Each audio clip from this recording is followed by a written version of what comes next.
What's up? I'm Ayla. This is Let's Talk BL, a boys love podcast. Welcome back to the podcast. Welcome back. It's not a day of the, well, it is a day of the week, but it's not like a themed day of the week. Yeah.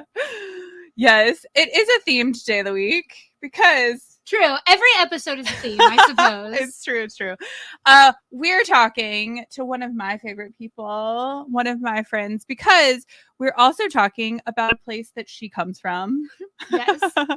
So we're going to introduce you to our guest and then introduce you to our topic, or should we introduce our topic and then our guest? Let's go topic first. Okay. So everyone knows we were just in Thailand. Yes. Everyone knows this because we will not stop talking about it. And you can't make us. True.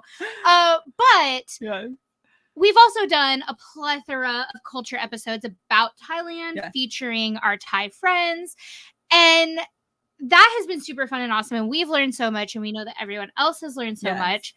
But Let's Talk BL actually started in Taiwan. It did. You got me hooked on BLs via a Taiwanese BL. I did. Also, the very first guest that we interviewed The first was Taiwanese. 2 guests. Yeah.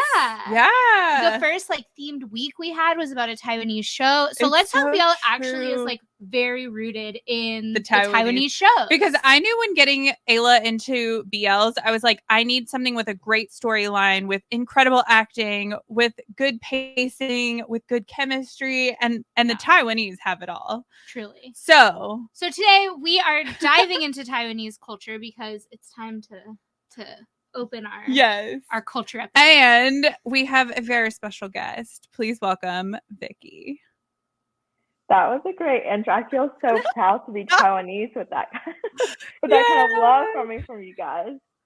So I'm just going to do a little intro. Hi, I'm Vicky. I grew up in Taiwan, was born and raised there until I was 8. And then I moved to the States. I moved to Charleston, South Carolina. So I grew up a Southern girl in America. But I also was born in Tainan in Taiwan, which is also in the southern part. So really Southern in all sense of the word. And now I live in New York. Very cool. And I know you from New York City. We were friends there, ran sound at church together, which was very fun. So that's also how Beth Ann got her start in the podcasting. We talked about starting a podcast, and I work in marketing and communication. So I was like, I can figure out the logo. We can do the video. I was like, but I have no idea about microphones or audio. I was like, I've never messed with any of that. And Beth Ann was like, I got it. I can do that. Very true. And when I got into BL and started finding these Taiwanese shows, I was like, Vicky, I have found Taiwanese shows. And I'm pretty sure I pretty immediately was like, I have to tell you about these shows. Oh my gosh, yes, I remember. Because I remember thinking I had never heard about them before. Because I did grew up very American, and I was like, man, I feel knows way more about Taiwanese culture now than I do. I love a very specific portion. Yes, very true. A very specific niche part. So how far away from Taipei did you grow up? So Tainan is in, as I mentioned, the southern part. So it's about a 5-hour drive. There is now a high-speed railroad train that goes, which cuts the time down to an hour and a half. So it's super easy to travel around Taiwan. But yeah, basically Taipei and Tainan are kind of on the opposite ends of the island. Oh, okay. Oh. So I'm just going to jump into it because I'm so curious. Yeah. Because you kind of brought up and you mentioned, right, Southern in all sense of the words. And y'all know in America, Southern, different parts of the country, we have different speaking styles, and we have different, right? In the South, we have all these very specific words. In Texas, even, we have different words than this, and things mean different things from all these other places. And we know from some of the other places where BL comes out of, right? So, for example, in Thailand, there's a northern dialect and a southern dialect that they actually have to subtitle. Is that similar in Taiwan with Chinese? Because in Taiwan, it's Mandarin, not Cantonese, right? That is correct.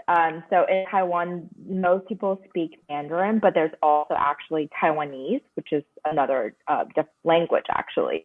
And you kind of hit the nail on the head. So in the South, where I'm from, most people I mean, everyone speaks Mandarin, but I would say a lot of the conversation happens just in Taiwanese. And most people, especially the older generation, will only speak in Taiwanese. Interesting. I had no idea. How different is it from Mandarin? It's pretty different. I would say it's more like, it's probably a little bit more similar to like Cantonese than it is to Mandarin. Interesting. Yeah. So you wouldn't be able to necessarily understand if you spoke, like if you didn't speak Taiwanese, like could you understand it if you spoke Mandarin or Cantonese? I think you would have a harder. I think you would need to be from one of the southern parts of China. They like kind of share more of the same words and like sounding stuff than like Mandarin. But I would say it's pretty hard to understand if you don't know Taiwanese. But pretty much all of the TV shows are done in Mandarin. Yes, because what you'll find is actually in Taipei, most people just speak Mandarin, and like especially from the younger generation of people in Taiwan don't actually speak any Taiwanese. Gotcha. So it's kind of something that is kind of dying out, and so there's efforts by the government to try and like drum up more around the education for that. Oh, I was going to ask, and I was thinking, well, you might not remember this if you moved to the States when you were 8, but so in school in the South, do they teach just Mandarin? Do they also teach Taiwanese, or is that something you learn at home? It is more something you learn at home. They have tried different curriculums to try and incorporate it in, but it's more of a spoken language, so it's actually quite hard to teach because they tried coming up with a written language. But it didn't work very well. So I don't know where they landed on that, but it's much more of a thing you pick up at home. So for example, I actually don't speak it. I understand it. My mom speaks it and my dad speaks it, but I just like refuse as a child to learn it. And so now it is. So that's why I'm not teaching any phrases in Taiwanese because I don't want to embarrass myself. So Taiwanese is just a spoken language. It's not written. It's not originally a written language, so they have tried to come up with like a written form of it, but it's not really widely picked up. Oh, interesting. That's fascinating. I genuinely had no idea. Yeah, that's very cool. So kind of on the same note, we've noticed a lot of Taiwanese actors have English nicknames. Is that what does that come from? Is that common? Do most people have like a Chinese given name and then some type of English nickname? Yeah, I don't know exactly the reasoning, but I suspect that so Taiwan is actually like a very, I would say, international country. Right. And so for the celebrities there, I really think that they just think in order to have more of an international appeal, it's easier for them to have like their Chinese name, but like have an American nickname for if they're like promoted abroad. Whether that's like not even to like America or like Europe really, but other parts of Asia, just for them to be like more accessible to their fans. So I found that to be more common in cases for like Taiwanese actors than like Chinese actors, for example. Yeah, like Chris and Jake, for example, right. are like the number one example. Yeah. And Wayne too. And Wayne. Yeah. A lot of bless the Taiwanese actors. I will say some of these Chinese names are so very hard to say. Chinese in general is very hard for us. Did Beth Ann tell you this story? I don't know. Didn't. No. Okay, so one time, Let's Talk BL started with Taiwanese shows, and like in the beginning, we very heavily focused on Taiwanese shows. And then I think the reason it slowed down on Let's Talk BL is there was a little bit of a lull in the production of the shows in Taiwan, like with COVID and all that, right? But in the beginning, we had like all these Taiwanese guests on, and we were talking about all these Taiwanese shows. And so, like in our well-meaning efforts to like speak the language and try our best, we tried to pronounce certain proper nouns at the way they should be in Chinese. And we got this like 6-page email about how terrible we were with the Chinese and we need to just stop. And seriously, it went on for like 6 pages. And we were like, they were like, let us teach you how to speak Chinese, but also don't ever speak it again. But they were like, never do it again. Oh, and we were like, okay. It was intense. So this was before we even started learning Thai and like knew about tones. Like once we started learning Thai and picked up the tones, we were like, oh. And I work for a Chinese family, and I'm like basically learning Chinese from a toddler. And so it's funny because the mom is like, she sounds like an American because the toddler doesn't have tones yet. So it's funny because the tones specifically were things that we were like so unfamiliar with. Chinese is a tough language to learn. So I give props to anyone who try. And I'm very sorry you guys got very much discouraged in your efforts in the beginning. I'm glad you kind of pushed on and continued.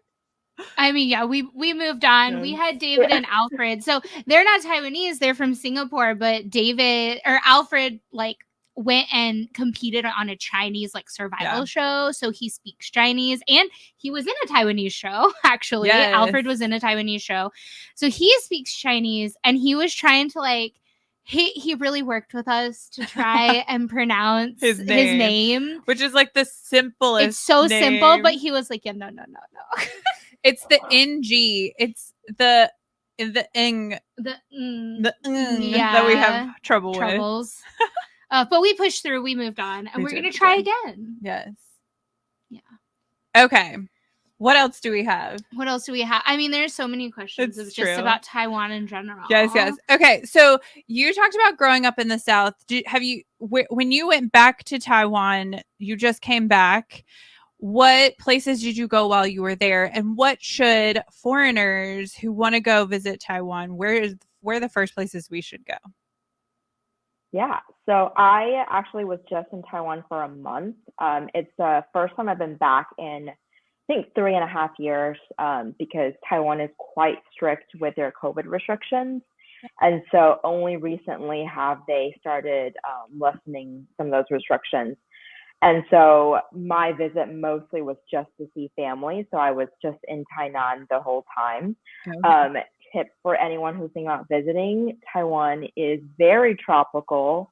It gets extremely hot and humid in the summer.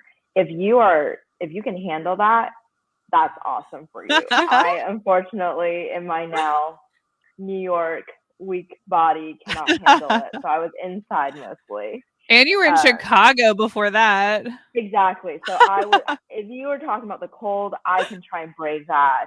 When you're talking about it, you open your eyes and it's already 90 degrees and you're sweating. No, none of that for me. Same in Thailand. Yeah. So if you've been to Bangkok, it sounds like you can also handle Taiwan. Yeah. Lucky. Yes, exactly. But for most visitors, I think the first place they always suggest to visit, and this kills me a little bit to say, but it's obviously Taipei. Yeah. It's where most of the shows are filmed, and it's the capital. It's a huge city. There's lots to do. That's where everything is. And then Taiwan offers a lot of nature things. There's a mountain range right down the middle of the island that a lot of people go to. There's different mountains. So a lot of hiking, a lot of beaches. So those are more activities if you want to get out of the city. But obviously, I'm very biased. I think Tainan is a great city to visit. It's very popular with Taiwanese people, actually, to visit Tainan.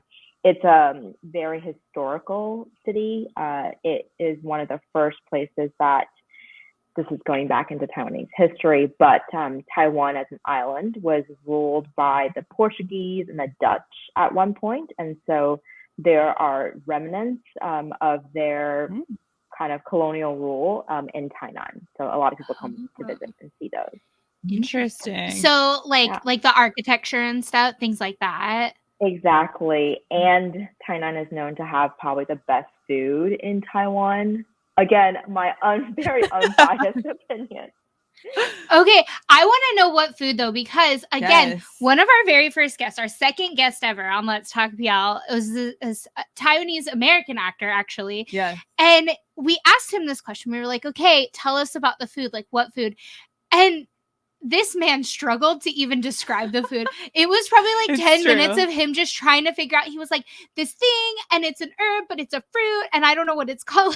Truly. So I'm hoping you can better explain the food to us.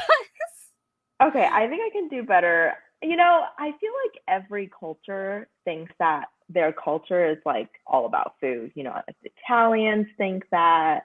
I don't Yeah. know, probably like Mexicans think that. Like every culture is like, oh, like we own food. Which But is which I is which is funny because we were talking about this right when we were going to Thailand, where we were like, what would we describe to people as American food?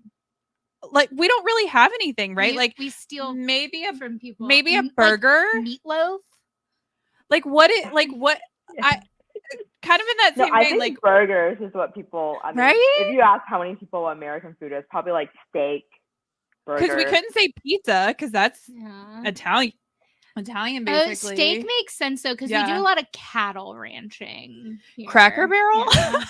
I love Cracker Barrel. Right, like Southern food. Like Southern food. But it's more regional. But even Southern food is like imported and like has like Yeah. Haitian roots and African roots because of the Exactly. terrible history of the South. Like it is what it is, you know. But okay, continue on. Yes. Americans have no food. Well, yeah. Americans have something, a combination of food. Americans have something. Yeah. But I definitely think that Taiwanese people really care about food, and like Taiwanese culture is heavily just all about food. And the best food, I would say. I think in some ways, like America, Taiwanese cuisine is a blend of many different, has many different cultural elements. So it is obviously heavily Chinese in some flavoring, but I would say it's also what you would consider Southeast Asian. So like Thai as well. So it kind of leans on like the more sour sweet. But most of the stuff I would say is pretty Chinese. And then it also has some Japanese influences as well, because the Japanese actually ruled in Taiwan for a period of time in the early 1900s. Oh. Interesting. Is it spicy? It can be, but I would say that's not the main flavoring throughout. Okay. Yeah. Because that's mainly what you hear in like Korea and Thailand. Except Korean food is not spicy. Don't let them confuse you. They'll tell you and they'll be so concerned. I've been to Korea a couple times. Yeah. I lived in Korea as a kid. And no, as somebody from the South, right? I grew up in Texas, and we obviously a lot of like Mexican food and South American food that's very heavily dependent on like peppers, spicy peppers. Yeah. That I was like, no, but it's supposed to be spicy, right? And they're like, that is spicy. Are you okay? And I was like, yeah, I'm fine. This is fine. Yeah, I don't do spice. Yeah, I think Chinese people are not. I mean, maybe my family is just different, but I actually have quite a few family members who just don't eat like any spicy food. I feel like mine spice level were like dialed up once I moved to the US and like started eating more like Mexican food and was like, I can like add a little hot sauce in here and be okay. Nice. Yeah. So what are the dishes that you would recommend to international? Because I don't think I've ever had Taiwanese food. I know. I think the closest I've come is I did find a Taiwanese noodle shop in Houston that I've been to a couple of times, and it's really good, but that's the only thing that I've ever been able to find that was like specifically labeled like Taiwanese. I think it's like very uncommon. The only place actually that I went and saw like a restaurant that like catered itself to, like as Taiwanese food was in China, which I found really interesting because I was like, that was when I actually realized that Taiwanese cuisine was separate really from Chinese cuisine, because I was like, they have like a place just for Taiwanese cuisine. Funny. But I would say because Taiwan's an island, it does lean heavily on seafood as well. So one of the things that's really popular is what we call an oyster pancake. So it has oysters in it, obviously, egg, and then this kind of like gelatin-ish material and some vegetables. And then this is like incredible like sweet sour sauce they like put on it, and it's delicious. You must have it if you're in Taiwan. I mean, I like oysters, so I'd try it. And what is the Taiwanese name for it? It's called jian. So actually, is Taiwanese, like Oh. Like it's in that language, because that's not what Chinese people would say. What it's called those things. Okay. Oh. Yeah. So you should definitely try that. And then another dish to try is braised pork rice. It sounds really simple, but it's super yummy. They have it a lot. There's a place in New York City, right, that Bonnie's taken us to. Yeah. That is, I think, Taiwanese. So I guess I have had Taiwanese food. It's really hard because I feel like some places that serve Taiwanese food only serve like one or two. You know what I mean? It's like they only serve like one or two dishes. It's like serving meatballs and be like, we're Italian. Right. I think, because I think this place in Chinatown only has like the pork and rice. Yeah. It's so good. Another really popular dish is beef noodle soup. So actually, maybe that's what you had. I think that's what I had. Ooh. Yeah. Yeah. It was good. I liked it. Yeah. I liked it. What else does it have in it? I feel like it was in a way similar to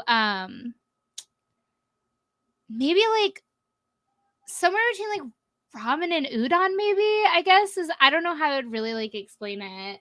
But it's soup and there's noodles and beef. And like I want to say there was maybe not bok choy, but there was vegetable in there. There was a vegetable in there for sure. It was some green. I don't remember now. But it was good. Yeah, what does it typically have in it? It typically has like big chunks of beef, like hand-pulled noodles, and then the broth, I feel like, is what really makes it. So I think every shop will have their secret recipe. It can lean, like I actually have some when I was just back, and the place that I went to was they actually put like fruit. They used like fruit to cook the broth. So it gave it like a really like amazing like sweetness to it. And when I asked my mom, I was like, oh, how does like my grandpa used to make it? And she was like, oh, it's completely different. Like my grandpa used like, you know, like different, like more soy sauce based one. So it kind of depends on where you're going, but super popular dish. Interesting. Yeah. I wonder, so is that like more the flavoring of the broth? Would you say it's probably more regional? So like if you were to get it in Taipei, it might be different than Tainan? I think so. I also think it's just like shop dependent. Like, everyone. However, their mom made it or whatever. Yeah. Kind of like mac and cheese in the South. Yeah, exactly. Very true. For something sweet, and obviously we talked about how hot Taiwan is, and so shaved ice is super popular in Taiwan. And again, it's the kind of thing where it's like, what do you put on it? I mean, like anything and everything that's sweet. So people do fruit, condensed milk. They do some of the more like traditional Taiwanese or Chinese things like red bean and like you know what I mean, like different things like that.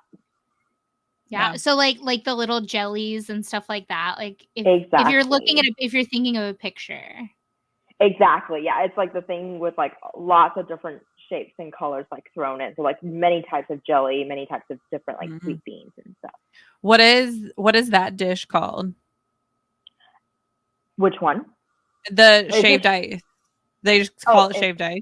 Oh, they call it chopping. So again, it's a combination. So you'll find like a lot of dishes have a combination of like Taiwanese and Mandarin words thrown in. So cha is like Taiwanese for like shaved. And then bing, it means ice in Mandarin. Because I guess if you order shaved ice at most places here, you'd call it bingsu. And I think probably like if you find it other places, so that bing is the same. Yes.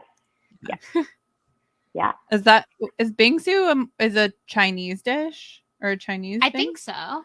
Because they have it in Thailand too, right? Well, yeah. I mean, we have it here in America, right? Yeah. Yeah. I want to say it originates. Yeah. Interesting. I'm hungry now.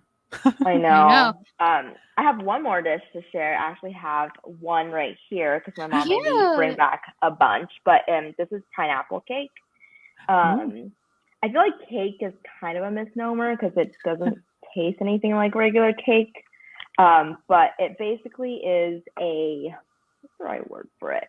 It kind of has like a crust on the outside that's kind of like the texture of pie crust.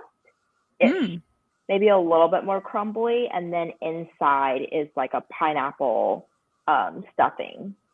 Oh, like kind of a solid. Yeah, that sounds it's delicious. really popular as a gift actually to bring to people when they go back. You know, when they leave Taiwan. So next time you guys visit, you can bring some back. Cute. Yeah. That's fun. Okay, I do have a food question. So, because I remember when we were interviewing the cast of Innocent, there was this whole debate. There's a whole debate over stinky tofu. Is it good or is it not good? And even amongst the cast, they were like, no, you're crazy, that's gross, or no, you're crazy, that's delicious. So how do you feel on a personal level?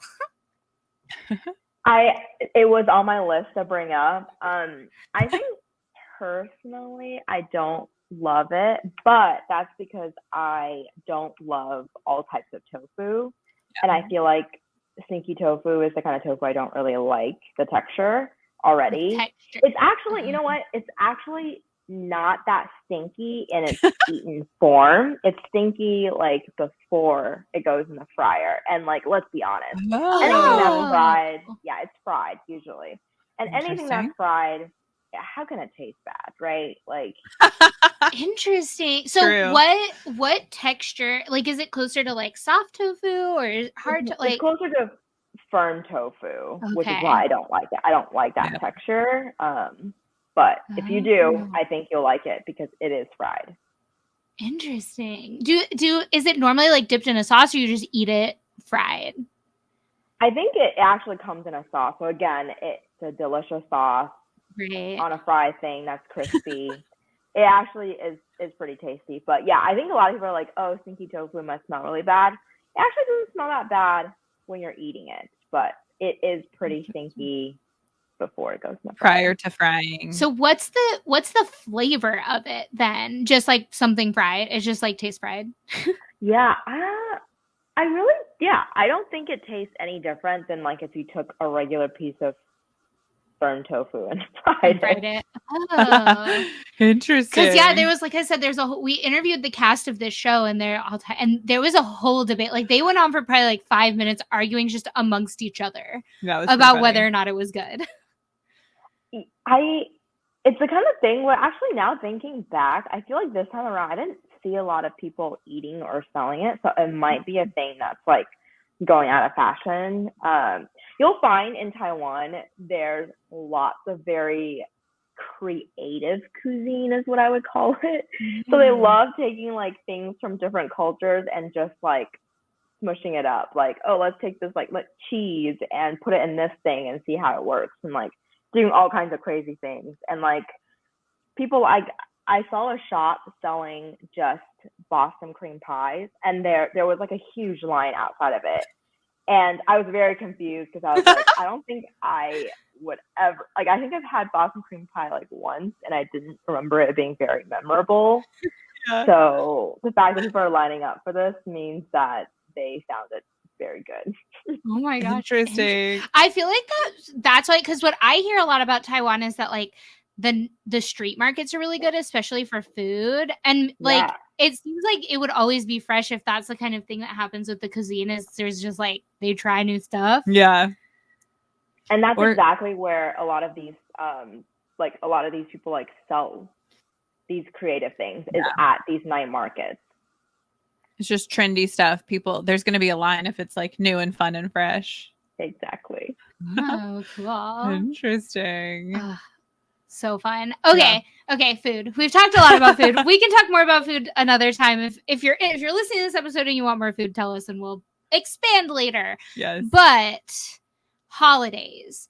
So I'm really curious about like holidays and celebrations because especially in the shows, especially in Innocent, I feel like we see a lot of like celebration, but it's never explained super clearly. Like, what are we celebrating? So are there like big holidays, specific holidays? Are they tied to religion? What does that sort of look like in Taiwan? Yeah. So I think the biggest holiday is Lunar New Year, or the Spring Festival. So that usually can last, like you get the full week, if not like a week and a half off, like the whole country does. And so I have really fond memories growing up of just like spending every single day at my grandparents' house and having like something new to do every day. So yeah, it's a huge holiday. I don't know if that's kind of what you saw, like some of the traditions that you see for Lunar New Year is like everyone gets like new clothes. So you get it like before, so you wear it like on New Year because it's a new year. You gotta have a new fit to show everyone. And like you're not supposed to buy anything right on that day because doesn't it have something to do with like you'll lose money because you're like spending money or something like that? I feel like I've heard this. Oh. I feel like I've never bought anything on that day, or like my family hasn't, just because nothing's open. Like it literally, like everything's actually just shut down. But that is very valid. And actually, that reminds me of another fun thing, is that, you know, we get like red envelopes, like instead of like Christmas presents, we get envelope of money. Well, like it's a huge thing for all of the bills in the red envelope to be new, like completely fresh bills. And so you'll see like in the week leading up to Chinese New Year, like just ridiculous lines to the bank because you have to go up to the teller and be like, hey, can I have however much money in like completely new bills? And it has to be fresh bills. Oh. Yeah, so when you open it and you smell it, you're like, it's that fresh money smell. Yeah, that must be such a pain for like the treasury because they like know, right? So they're like, we gotta print all these bills. Do they have to like get money back so they can print new ones? So like exactly, like, it's like a trade. New cash without like exchanging it for something. Yeah. Interesting. Yeah. And then there's something I feel like I've heard, but I actually really don't know the ins and outs of Lunar New Year, probably as well as I should, considering how much media I consume. Isn't there, it's like a specific number of dishes or specific dishes that you're supposed to have during Lunar New Year? Like food-wise. Right. Yes. I'm not sure what it is. And there are also some specific dishes that you're supposed to have. But again, this varies by like the region in China that your family comes from. So like parts of China, like people always have dumplings on New Year's. And I think my family does on like one of the days, but not the main day. And you're supposed to have fish because like one of, I don't know how to explain the, there's something in like Chinese called chengyu. It's like 4-letter words that it's like a phrase that has a meaning behind it. Oh yeah, and one of the ones about fish means like basically good fortune, and so you're supposed to have fish. It's not like this. It's like this thing. It's like the word with the same tone as fish, but it's not like actually the word fish. But then people are just like, oh no, you must have fish. No, that makes so much sense. And it's so funny how like across culture this kind of thing is, because so like my husband's family is Persian, and so we celebrate Persian New Year, and there's this thing called the haft scene, but everything, all of the food and the stuff you put on it, it all has to do with 7, and like a lot of it is because it like sounds like that, not that it is, but it like sounds like that. Yeah, and I was like, oh, this reminds me exactly of Persian New Year, like, but obviously totally like two very different cultures. Like, that's so funny. So apart from that kind of holiday, are there holidays that couples celebrate? Because we see it a lot in media across all cultures. We hear a lot about Chinese Valentine's Day. Yes. Like, is there an equivalent in Taiwan, or? I think there is like a couple's day. Like a Valentine's Day? I'm not sure about that one. That's very interesting. I'm going to have to double check on that and ask my mom. I feel like that's something probably growing up she like did not want me to know the truth. Like, you don't need to know anything about this. Yeah. Oh, that's yeah, because we hear it a lot from like Korea, because there's a white day, which is when girls are expected to give boys presents, and they celebrate Valentine's Day the same way. And then in Korea, they also have the one that's like, it's an 11. It has something to do with 11, and so everybody buys pepperos because they're like Pockies, because they're like 6, and it's something to do with 11s. I don't remember exactly. We'll have to do a Korean culture episode. Yeah. Very true. And like in Thailand, I think, do they do it on Valentine's Day? But they do this thing where like in school you put stickers on the boy you like, and that's like the tradition. I think it is Valentine's Day. And so the popular boys will like walk out covered in like stickers. I gotta study up on this. I feel like clearly second grade was not when they started doing any of this. You guys started, which is funny because in America, right, we all have the like the mailboxes in school, like on your, and you get creative with it. Like my mom used to straight up like go to Home Depot and like buy a mailbox, like an actual mailbox. Oh she guys thought you were getting some. Oh, Jack my little brother still has it. My little brother still has it. Like she would like hand. We got paint paper this bags. thing. Yeah. Yeah, same. I think I got a paper bag. Yeah. I mean, this is everything's bigger in Texas. You're talking about Texas, where like, you know, the PTO moms, they really got to show each other up. Like, oh my gosh. Yeah. Very true. Very true. So funny. There are actually talking about this. These are not couple holidays, but there might be ones that came up in your show that might look a little different. So one is like the Dragon Boat Festival, which is when they race in the dragon boat. So I don't know if those came up. And then the other one is Mid-Autumn Festival, which just passed in September. And that's when you eat like mooncake. Oh yeah, we were seeing those all around Thailand. In Thailand, when we were there because we were in Thailand in September. Yeah, it's a big holiday, I think, all across Asia, but it's like slightly different. Oh, so what are the origins of like the Dragon Boat Festival? Is it religious? Is it like, where does that come from? Yeah, so that one is an interesting one. I actually don't think they celebrate it that much anymore in China, but it did come from like originally in China. I think the day, it's usually, I'm trying to remember, it's usually in the spring. And that day is actually like a really bad luck day, I think, like that whole month. And that particular day, like based on the number. And so they were like, okay, instead of like just kind of owning the bad luckness, we're going to like combat it by making it a holiday and like doing everything we can to like go against it. So interesting. Cute. The only thing I can think that's similar in America is like, and you have to be in a very specific part of culture to participate in this, is on Friday the 13th, you go get tattoos. And it's like you get a Friday the 13th tattoo and it costs $13, but you add a $7 tip so that it's $20 so that it's not unlucky. And it's like a whole thing about like the luck. Yeah. But that's how that tradition started, was like with luck, right? That like the 13th is unlucky, supposedly, right? Yeah. Exactly. Yeah. Fascinating. Yeah. That's cool. Okay. So the important thing. Now we're going to talk language. Oh God, I'm so scared. When we got into these shows, truly learning the language was something that we thought was going to be fun and interesting. And it has been. We have learned quite a few phrases. We have learned quite a few language things. It's cool when you start to pick up languages, because then you watch a show and you're like, oh, I know what that means. Like, whatever. So what are some good phrases? Well, I guess my first question is, how easy is it for English speakers to get around Taiwan? If we wanted to visit Taiwan, how much Chinese should we know to survive? Yeah.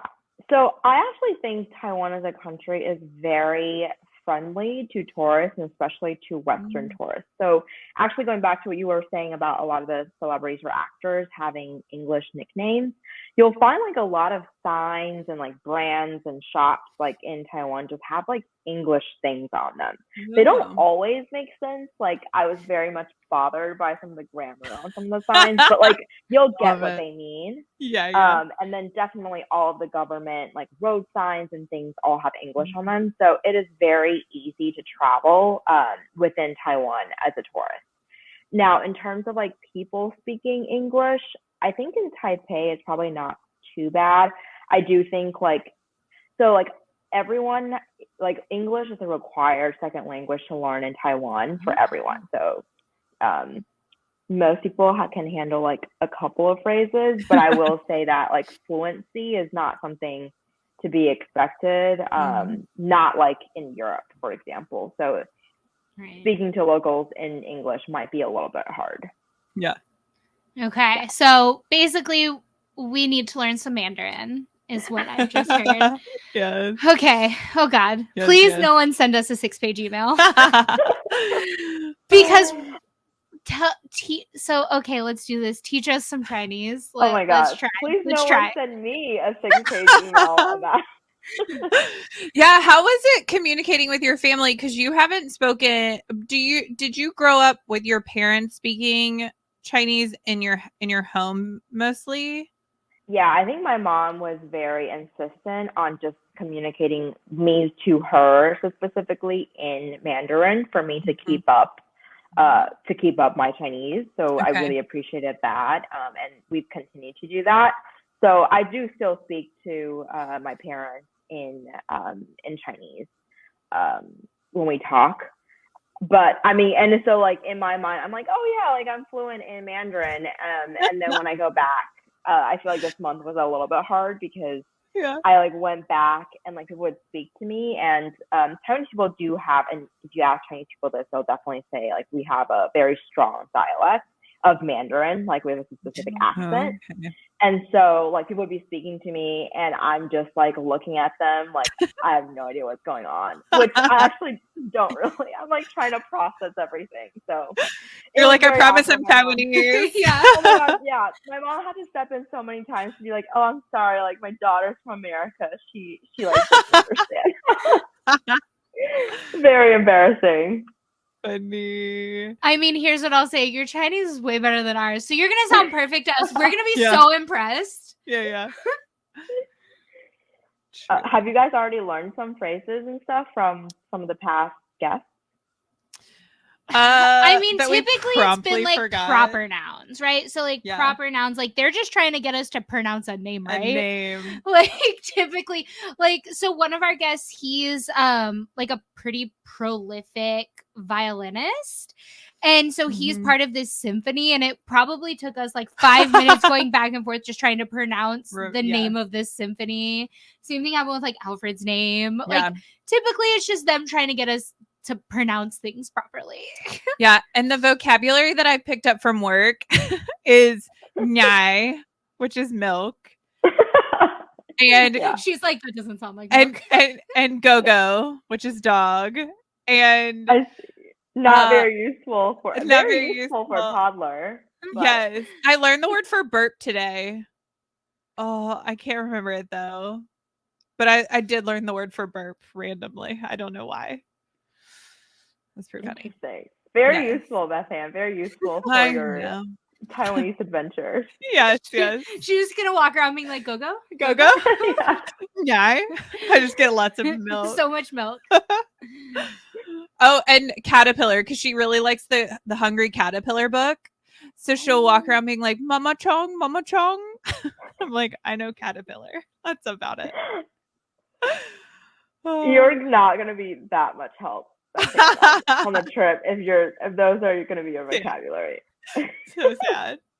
And also an American toddler is speaking pronouncing this. them, So not gonna work for me. You're gonna have to do some like serious Mad Libs to get that working for turning it into asking directions or something. Although we took over a month of Thai lessons and we still had to have Thai people translate our Thai. So I got pretty good. I like numbers wise, right? Like with the basics. I got pretty good with like the basics. Yeah. I could order food. I could like get around places. Yeah. I know how to get around on the subway. They call it the BTS there. I could tell you what the next station is anywhere. Yeah, when you hear the like announcements of like the next station is, we got that. We figured that out pretty quick. Amazing. But yeah. Okay, so teach us, what should we know when we go to Taiwan? Very beginner. Okay, very beginner. I mean, the most common thing to say is ni hao. Right. Which I hopefully you guys have heard before. So that's a greeting. It means hello, but it literally means like you good. I love it. Being like, you good? Yeah. You good? I love it. Cute. And then so the second phrase is 谢谢, means thank you. 谢谢. Yeah, there we go. Perfect. So you guys got it. Okay, so those two I feel like pretty basic. And then so now going up in terms of keeping up to the theme with food. If you go to a place and you enjoy the dish, which you should, you say 好吃,好吃. 好吃. Yep, that's perfect. It means delicious. And if you think it's really delicious, in Mandarin, if you double up on the hao, which means good, if you double it up, it means like extremely. So you say 好好吃 means like really good. Cute. Wow. 好好吃. Yep, perfect. Nice. Oh, Yeah, okay. you guys are like being extras already. Could you use this to describe a person? This is always my new thing is like, how can I like, make people uncomfortable? Right, because in Thai, you should not use the phrase want for a person like you would say. There are like, two different wants. So you would say, yes. ow, pad Thai. Like, I want pad Thai if you're ordering a food. But you shouldn't say that about a person because it's far too promiscuous. Yes. I'm trying to think. I've never heard it used on a person. I don't think it translates the same way. Like, oh, you'd be like, oh yeah, that person's delicious, but it would not work the same way. It would be like an Army Hammer situation, which we don't want. But you know what? So the other thing that's really interesting in Taiwan is that there are like a lot of English words that carry. So you'll see people who like do not speak any English use English words. So like when people answer the phone, they say hello. Like my mom says hello, like everyone says hello. So like that's one thing. Yeah. But like one word that people use is sexy. Yeah, same in Thai. Yeah, it's a word that carries over. So hey, but it's with an accent. Yeah, in Thailand they'll like add an accent. They're like sexy. Yes, it is with an accent, which I can't do because I pronounce sexy the American way. Yeah. So every once in a while I'll hear it and I'm like, what? And then be like, because I think they're speaking Mandarin, and then I'm like, no, like I just heard an English word. So. Okay, so good. I can. So to flirt, I can just sexy American words, easy. Awesome. Yeah, there are also sometimes in Taiwan, like especially where I'm from, like Japanese words get thrown in too. Again, due to like the Japanese influences. So again. Taiwanese sometimes is that's why it's so hard to understand what people are saying sometimes in Taiwan, because they're not only speaking Mandarin, they're like throw in Taiwanese, they'll switch, and then they'll throw in like English word or a Japanese word. Like it's very crazy. Oh Lord. Okay. So how should? Yeah. What else we got? If you go into a shop and you're trying to address the person, now it depends on the shop. If you go into like a big department store, you wouldn't do this, but most of the places in Taiwan are like local mom and pop shops. And so you would call someone 老板. So that means boss. It literally means boss, but like that's how you address the owner of the shop or who you're assuming is the owner of the shop. And then if it's a woman, you say 老板娘. The 娘, it means woman. So if you're trying to get their attention, you would say 老板 and then like how much is this or something. So 老板娘. Yeah. So that brings me to another question. We've learned this in mainly I've only known about this in Thai and in Korean. How do people typically address each other friend-wise?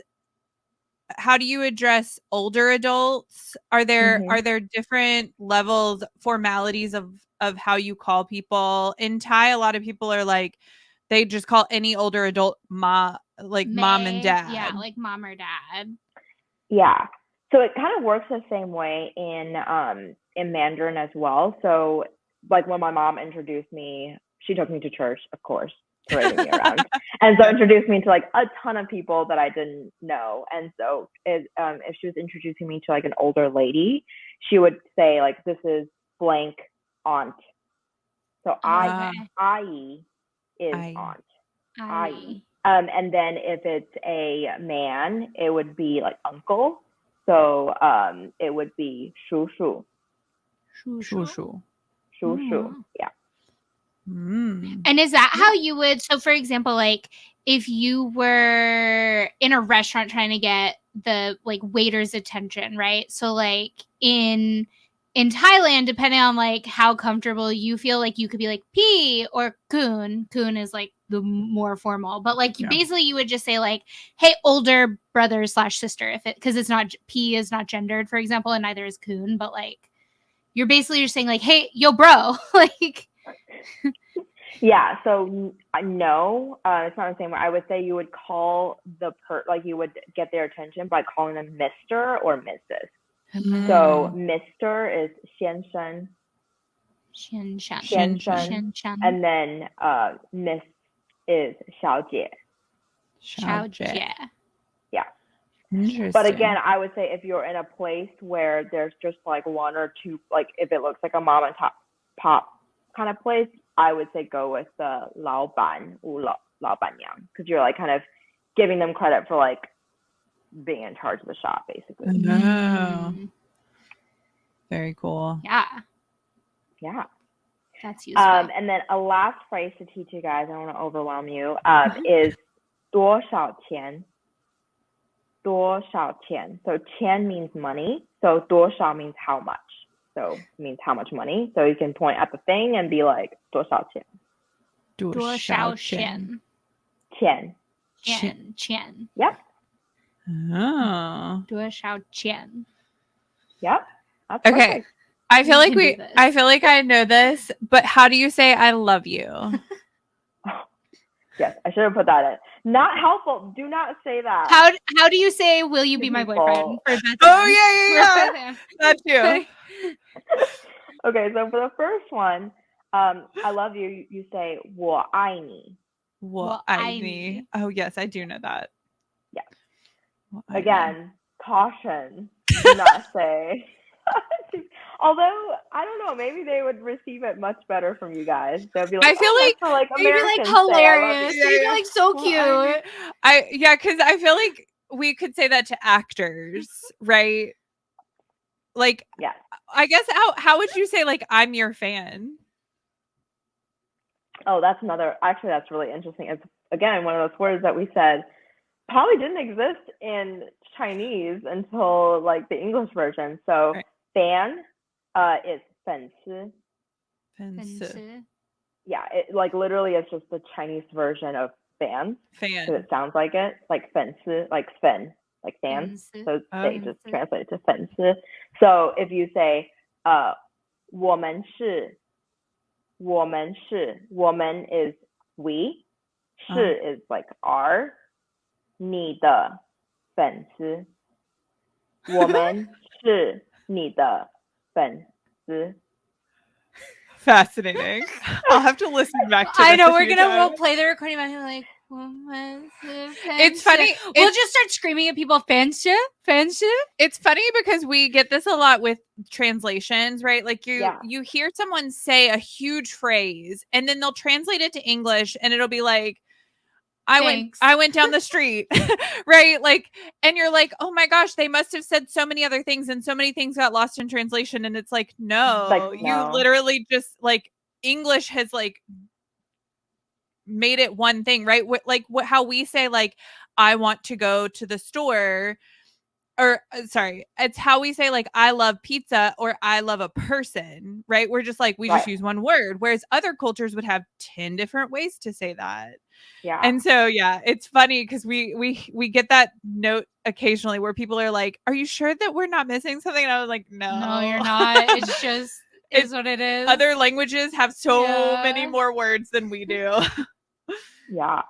Just funny. Listen to it back, but we'll work on that. Hopefully you guys can honestly just point to yourself and just say friendship. I love that. I love that. Friendship. That's how we got around Thailand a lot. It was a lot of body language. And like single words, right? Because we would know single words for things. And so a lot of like miming. Yeah. Throwing words together. I feel like you do need to know, will you be my boyfriend, though? Because you know it in Thai and you know it in English. I feel like you do need to know It's true. It's one of the first words. It's one of the first phrases because in the shows, a lot of times, there's a very clear moment where people are like, will you be my boyfriend? I've never noticed that or paid attention to that in Taiwanese shows to be like, if there's ever a clear moment, because like confessions are a big part of BLs, right? Like saying I like you. So maybe that's another thing, right? We learned how to say I like you in Thai. Yes. And then we also learned how to say, will you be my boyfriend in Thai? So let's start with I like you. That one's much easier. So like is 喜欢. 喜欢. Yeah. So then if you do I like you, it's 我喜欢你. 我喜欢你. Oh yeah, that's easy. That is short. Yeah. And can that be used at like I like you as a friend, I like you in general, I like you? Or is it specifically romantic?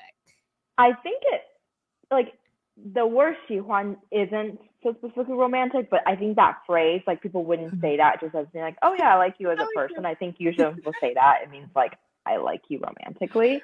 Right. Because like you can use 喜欢 for like other things. Like it's not just for people. Like you can say like I like that thing. Whatever. Yeah. Right. Because I feel like in English we say I like you. And we're maybe like the way that you say it is romantic, but it doesn't necessarily always mean romantic, right? Like I've said I liked people in the context of like, oh yeah, I like that person. I feel like I never say in English, you wouldn't say I like you to someone unless you meant it romantically, but you would say it about someone, right? You would say like, oh yeah, I like her, she's cool, right? But you wouldn't necessarily say, oh, I like you, you're cool, right? Yeah, like you wouldn't say that because it has like, True. And I think the word like love in Chinese just carries such a heavy meaning that like that kind of emotion, right? Like I feel like in American TV shows and like movies, it jumps straight to like I love you instead of like there's no I like you. Whereas in a lot of Asian dramas, like the big moment is when they go I like you. It's true. I know we don't really have that like that's funny. Yeah. Okay, so how do you say will you be my boyfriend? Oh my gosh, this one's gonna oh god. Okay, let's start with the easy part. Okay, so boyfriend is 男朋友. 男朋友. Yeah, so it literally means so 男 is guy and then 朋友 is friend. Oh, fun. Okay. 男朋友. So yeah, that part. So at least again I'm pointing. You can 男朋友. Just point to people. You declare it. We don't ask, you declare. We joked about this. There's a big trope in these shows where someone's like, you have to take responsibility for my feelings. You've made me love you. I've fallen in love with you. Yeah, you have to take responsibility for those feelings because you did this to me. So it's the situation where I'm going to be like, 男朋友. There we go. Honestly, I think this is much more effective than asking someone. They should just revert to this. Like they're just stunned and they're like, I guess They're like, well, now I am. You've declared it. Yeah, of course. Their like wife is standing beside them. I'm like, no. Okay, now let me think about the beginning. See, I feel like the beginning of the phrase, this is interesting. Because they're like, I don't know, like I feel like just like there's many ways to construct it in English, there are like different ways to construct it in Chinese. Right. Okay, so I think the simplest way to go with that. Frame this is so like do you like using the word want to be my boyfriend is 你要当我的男朋友吗? So 你要 is like you want. 你要. 要. 你要. Yeah. 你要当 当 means like be, like to be something. 我的 is my. 我的男朋友. And then you add a 吗 at the end as in like a question of like 你要当. Yeah, like if you don't add it, it just means like it's a statement. You know, like which I might want too. Yeah. So 你要当我的男朋友吗? Yeah, there you go. A little. I'll work on that before we go to Taiwan. Don't worry, I typed it out for you. So this one, you don't even have to listen back. You can just go to the notes. You can. We're all very invested in getting Beth Ann a boyfriend. Yes. Oh my gosh, I'm very invested too. Now I'm very invested as well. Amazing. Have to make it. If my phrase doesn't work, then I'm gonna really hate myself. I'm telling you, you should just declare it. I like the declaration of just like Same. Napanyo. Napanyo. Ma? No. Can I just add ma at the end? Napanyo ma? Ma? Amazing. Yeah, I feel like this carries over to any language in any culture. I feel like this is the way we should approach things. We should just from now on be like boyfriend, girlfriend, like even in English, not even with a question mark, just boyfriend. Like now, boyfriend. This is my declaration. Ben. It was funny. So the nuance of Thai is that boyfriend, girlfriend, lover in general, the word is fan. Right? F-A-E-N. And so it's funny because to us, it sounds like fan and it has no tone. Fan. So when we would say, I'm your fan in Thailand, they'd be shocked for a second. A minute. Oh my gosh. And then the translator would always translate fan club because as a single person, you're still a fan club. Like we talked to a friend of ours and he was like, I'm his fan club. Even in English. Yeah. Like he used the word fan club instead of fan. And that's when it hit us. We were like, oh, we've been walking up to people being like, I'm your girlfriend. Yeah. We're like, that's why they were confused and startled. Also true, though, in a way. Exactly. Yes. Yeah. Which is truly, it's like, oh, I don't speak the language. You must be my boyfriend. Oh, truly the nuance of language. I love it so much. It's ridiculous. There's a fun K-pop song that a C-pop group actually put out called Love Talk. And I highly recommend listening to it. It's all in English, which is fun. But it basically is like, we don't speak the same language, but I love the way you're talking. I know what you mean. And I know what you mean. It's flawless. Okay, so besides demanding that people be your boyfriend, are there any like cultural things visitors should know before we come to Taiwan that like maybe culturally taboo that we just wouldn't think of as American, as Westerners to like do or not do? It's really funny because I was thinking a lot about this. Here's what I will say. Taiwanese people are literally the friendliest and the warmest people I've ever met. Like anywhere you go in the world and you meet them, they're just like, you can tell them like right away. And they're just so, they'll like, it means they'll treat you like family, like right from the start. But that means both the good and bad. So they're very warm, very loving, but like they can be super direct and probably and like forward. Like I felt like there were definitely questions asked at me where I'm like, ooh, this would never be asked like in America. So you know what I mean, or things like said to or you something that like, maybe like sounds mean. That it's exactly. Like but you know, I don't know, it's like things about like appearances or like your like asking questions about like your job or how much money you make. Granted, again, I think as a tourist, people might not, but they're just really interested in where you're from, and so they'll ask questions where they wouldn't know that it was like taboo in the US to ask. So to like maybe not be offended by that necessarily. Exactly. Because in Korea, I remember when my family first moved to Korea, like one of the warnings we got from like the employer, like the person that employed my mom is why we were there, was that like, okay, your family needs to know that like if an older person pushes them, it's actually not rude, like that, like because of just like the culture about like the older people, they like basically like I do what I want and you can't be mad at me because I'm the older person. So like it is pretty common, like you'll get pushed by like an achuma and like she's just living her life. And like at what age can you start pushing people? That's what I want to know too. I mean, it's more so like around public transportation, like getting on the bus or getting on the subway, things like that. What's that age?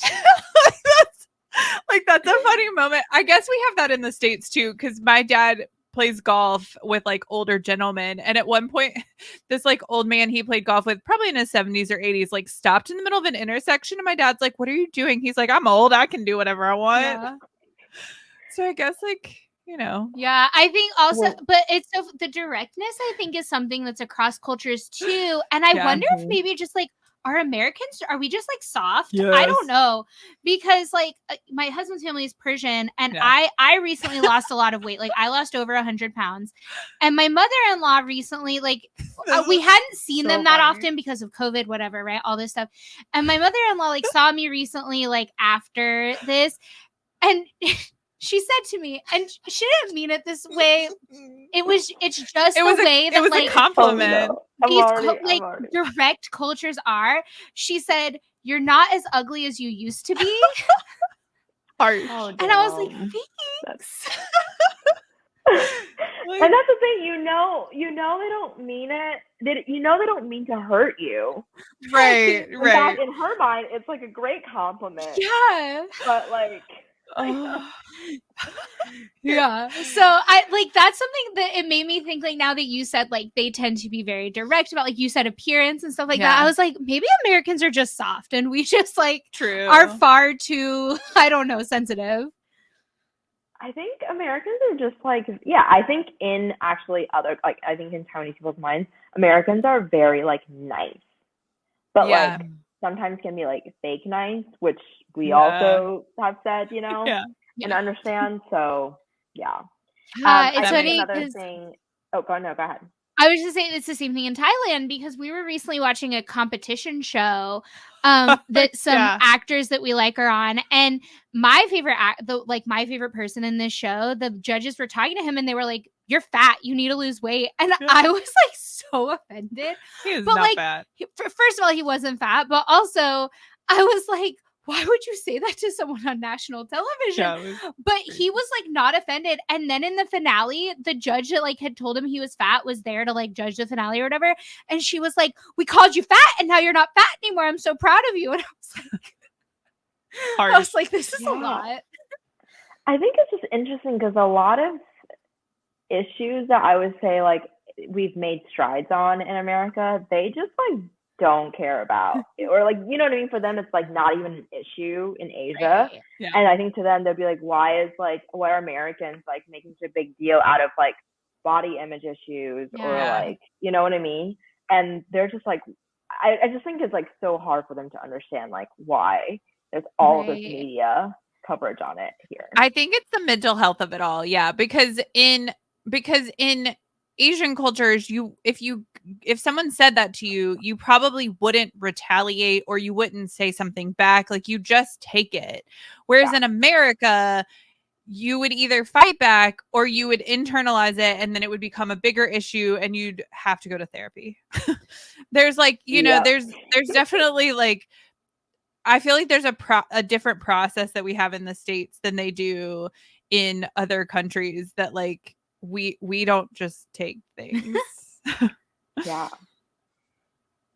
And I think to like remember, like the US is like very much like a melting pot. There's people from like all these different countries and all look so different, whereas most of the Asian countries are pretty homogenous. And so I feel like when they're calling out a difference, I don't know, in their mind it's like a personal difference, whereas I feel like in the US when you call out someone's like differentness, it's kind of like critiquing almost their background, right? So like their race or like their gender, like interesting, where they came from.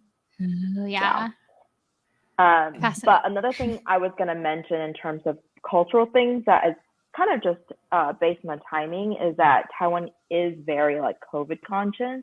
So even though they've been lessening restrictions, like when I went back, even on the flight there, like everyone had to be masked up the entire flight. Like, so I left from, I think, LA, and like before boarding, everyone had to mask up and then like do it the entire flight. If you walk around Taiwan, like everyone's masked up, even when they're outside. Like the only time I took my mask off was when I was like in my house or in someone else's house that I knew. So I think it's pretty looked down on if you don't have your mask on in like a public setting. So just something to be aware of. It'll probably be like that in the foreseeable future. So interesting. Yeah. I would say it's very similar to Thailand. So I think probably in general, if you're planning on going to Asia, it's just like, remember, in America, we are who we are. We are is what I will say. It's actually funny because I think wearing a mask was already a pretty common thing in Taiwan because of pollution issues. So people ride around in like mopeds. That's like the main mode of transportation, especially where I'm from. And people always wore masks because of like wanting to breathe like cleaner air and stuff to filter out pollution. Yeah, exactly. So I've already gotten used to wearing them when I go back. So I think this was like not that difficult of a step up for people. Yeah. Interesting. And then, so much to learn. Oh my gosh. I know, there's so much. I have one more random thing that I just thought of is that this is less of like a cultural thing to be aware of. I think it's more just like interesting is, and I'm sure you saw this in Thailand, like people are really into sun protection. Totally fair. You're in the tropics. It's like the sun's very strong there. But you'll see people, even when it's like 100 degrees outside, like wearing long sleeves and long pants. And like wearing all kinds of hats and whatever holding umbrellas or whatever they can to get out of the sun. So that's just like a common thing, I feel like. Interesting. Yeah. A lot of Thai people, like the same thing I felt like in San Francisco, where you're like, I don't know what the weather is here, because somebody would have like a winter coat on and somebody would be in like shorts and a t-shirt. So I feel like in Thailand too, you'd have people in like sweaters or long sleeves, even just like walking outside, not just for fashion where you know they're going to be inside most of the time, but like people who are outside. You're like, what are you doing? Yeah, and then you have us who are wearing like the least amount of clothes possible, and we're still dying. Yep, that was me. I literally saw all these women in like long sleeves and long pants, and I was still like sweating through my tank top, basically. So. Yeah, the heat is rough. We were like, it'll be fine. We're coming from Houston. It's hot. Yeah, it's hot and it's built on a bayou, right? So it's pretty humid. The humidity in Thailand was next level. It's a different beast. It is a different beast. I know. I mean, that's the thing. I grew up in Charleston, so in my mind, I'm always pretty like, humid, like I'll be fine. No. Fine. No. Amazing. Okay, well, we have learned so much. It has been fascinating. We have more context to these shows that we love. Thank you so much for joining us. This was so fun. It's always fun to see a friend. And you should watch some BLs. Yeah. Everyone in the comments, if you're watching, drop what Taiwanese BL Vicky should watch. Yes. I can't wait to read them. I really want to see, and now I want to learn more about like Taiwanese BL culture. So definitely. We have some episodes we can send you. I know. Oh my gosh, we should next time it's us and Vicky and Evan. That would be a conversation. Oh, that would be so fun. Yes. Okay, well, thank you again for joining us. This has been Let's Talk BL. Don't forget to like, subscribe, and follow all things Let's Talk BL at Let's Talk BL. Bye. Bye.